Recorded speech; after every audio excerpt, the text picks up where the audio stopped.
Hello and welcome to Trojan Talk. I'm your host, Aaron Taylor.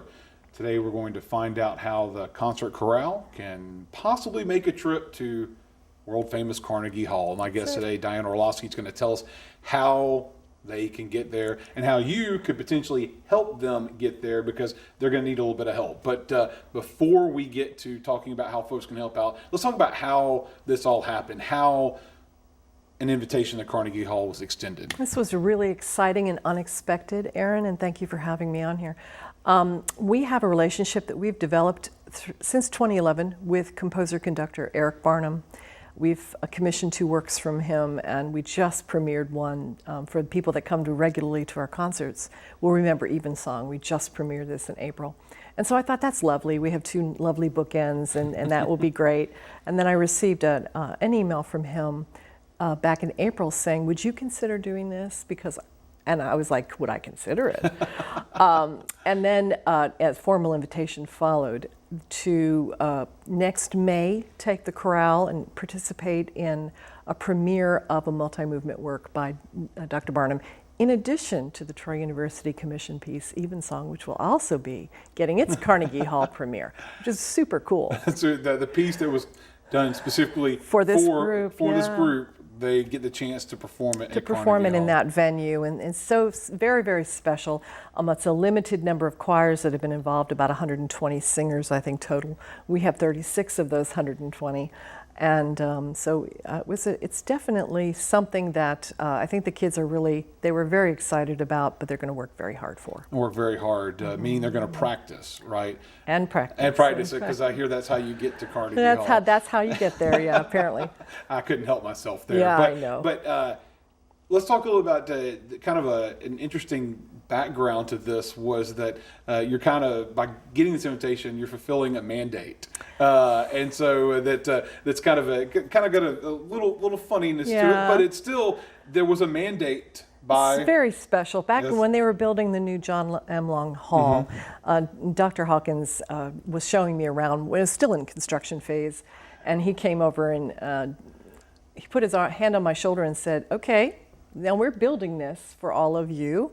Now get us to Carnegie." And I thought to myself, yeah, okay, Dr. Hawkins, no tall order there.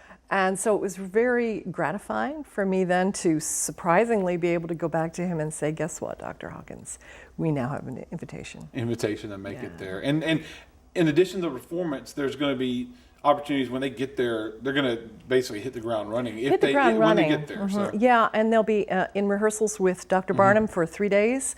And they will have, we don't actually get the music until December, so we'll be starting to work on it in January. And May 25th, 2018, anyone that's in the New York area at Carnegie Hall that Friday night, we'd love to see them there. Now let's talk about a little bit of the if, because there is significant amount of money needed to get them there, and about how much are you looking at here? We're looking at about $1,500 per student. That covers the entire thing, which is about $55,000 total.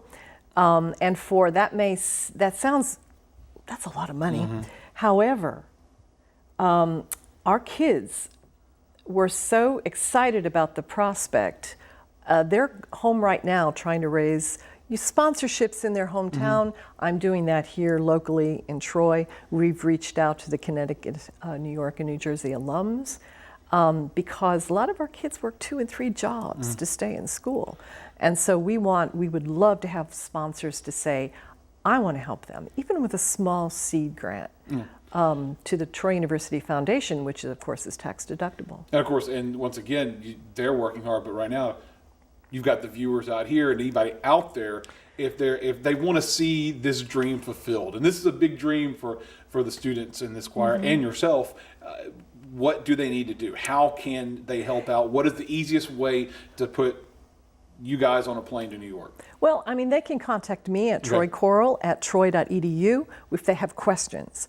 We have a musician Facebook page that they can contact and reach out to us or follow our progress as we go through. They can go online to Troy University Foundation and in the search engine put in Concert Chorale, and they can give electronically or just mail me, old-fashioned, stick it in the mail. and just say, I'd like to be a sponsor for the Troy University Concert Chorale. And it's not just individuals, and there's you've mentioned recognition.